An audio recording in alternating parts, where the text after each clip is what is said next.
पाकिस्तान के साथ मुजव्वज़ा बिजली टैरिफ में रद्दोबदल पर बातचीत कर रहे हैं। IMF आलमी मालियाती फंड IMF ने कहा है कि पाकिस्तान के साथ बिजली के मुजव्वज़ा टैरिफ में रद्दोबदल के हवाले से बातचीत जारी है। गैर मुल्की खबर एजेंसी से गुफ्तगू करते हुए IMF हुकाम ने बताया कि हुकूमत पाकिस्तान के साथ मुज़ाकरात में इस बात पर गौर किया जा रहा है कि टैरिफ में मुमकिना रद्दोबदल का बोझ मुतवस्सित और कम आमदनी वाले तबके पर ना पड़े। IMF हुकाम के मुताबिक मुज़ाकरात के दौरान ये भी जायजा लिया जाएगा कि मुजव्वज़ा टैरिफ तरामीम हुकूमती वादों से मुताबिकत रखती है या नहीं। IMF हुकाम का कहना है कि मुजव्वज़ा टैरिफ तरामीम की महंगाई और मुआशी इस्तेहकाम पर मुमकिन असरात का भी तफसीली जायजा लिया जाएगा। हुकूमती इदारों के बढ़ते कर्जों से मईशत को खतरात, वज़ारत ख़ज़ाना ने खबरदार कर दिया। माली साल 2024-25 के दौरान सरकारी इदारों SOEs का मजमूई मुनाफा 13% कमी के साथ 820.7 अरब रुपए से कम होकर 709.9 अरब रुपए रह गया। वज़ारत ख़ज़ाना ने खबरदार किया है कि SOEs के बढ़ते हुए कर्जे पाकिस्तान की मालियाती इस्तेहकाम और मुआशी तरक्की के लिए संगीन खतरा बन चुके हैं।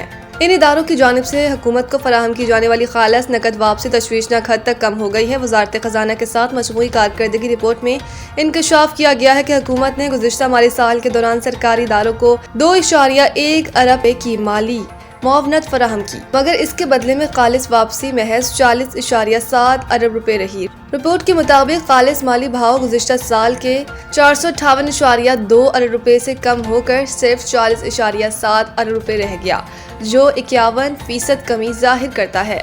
वज़ारत ख़ज़ाना ने खबरदार किया है कि अगर सरकारी इदारों में साख्ती इस्लाहात और माली नज़्म ज़ब्त यकीनी ना बनाया गया तो सूरत हाल न सिर्फ कौमी ख़ज़ाने पर दबाव बढ़ाएगी बल्कि मुल्की इस्तेहकाम को भी मुतासिर करेगी।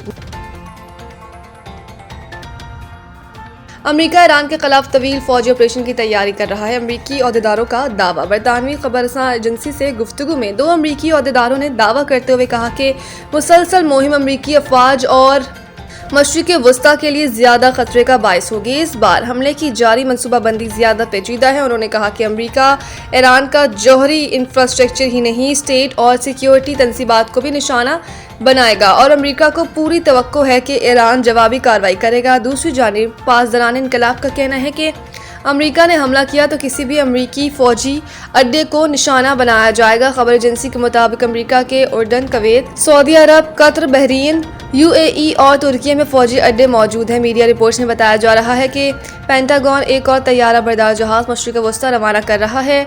हज़ारों फौजी जंगी जहाज, गाइडेड मिसाइल डिस्ट्रॉयर्स भी मशरिक़ वस्ता भेजे जा रहे हैं। इस्लामाबाद अपोजिशन इत्तेहाद का एहतजाजी धरना आज भी जारी। रेड जोन फिर सील। इलावा राजा नासिर अब्बास, महमूद अचकज़ई और बैरिस्टर गोहर पार्लियामेंट हाउस में धरना दिए बैठे हैं। सोहेल अफरीदी और दीगर PTI रहनुमा KPK हाउस में धरना दिए बैठे हैं। दोनों मकामात पर पुलिस की भारी नफरी तैनात है। अपोजिशन लीडर सेनेट इलावा राजा नासिर अब्बास ने कहा कि हमारा धरना जारी है और जारी रहेगा। हमारा पानी और खाना बंद कर दिया गया है, लेकिन हम हार नहीं मानेंगे। अपोजिशन इत्तेहाद के एहतजाजी धरनों का मामला वफाकी पुलिस ने रेड जोन को फिर से सील कर दिया। रेड जोन में दाखिले के लिए सिर्फ मारगला रोड को खुला रखा है। मारगला रोड पर तलाशी लेने के बाद गाड़ियों को शाहराह दस्तूर पर जाने की इजाजत दी जा रही है। पार्लियामेंट हाउस और डी चौक पर हर किस्म की ट्रैफिक के लिए बंद है। पुलिस की कैदी वैगने और बख्तरबंद गाड़ियां पार्लियामेंट हाउस और KPK हाउस के बाहर मौजूद है। T20 world cup. Chairman PCB का पाक भारत मैच देखने कोलंबो जाने का इम्कान। मीडिया ज़राए के मुताबिक चेयरमैन PCB मोहसिन नकवी कोलंबो पहुंचकर कौमी टीम से मुलाकात भी करेंगे। ज़राए का कहना है कि बांग्लादेश क्रिकेट बोर्ड के सदर अमीनुल इस्लाम समेत एशियन क्रिकेट काउंसिल के दीगर अरकान को भी कोलंबो आमद मुतवक्की है। रिपोर्ट्स के मुताबिक इस अहम मौके पर ICC के आला ओहदेदारान का भी कोलंबो पहुंचने का इम्कान है। याद रहे कि पाकिस्तान और भारत की टीमें 15 फरवरी बरोज इतवार को पाकिस्तानी वक्त के मुताबिक शाम 6:30 बजे मद्दे मुकाबिल आएंगी। श्रीलंका के महकमे मौसमियात ने कोलंबो में 2 से 3 दिन हल्की और तेज बारिश की पेशगोई कर रखी है।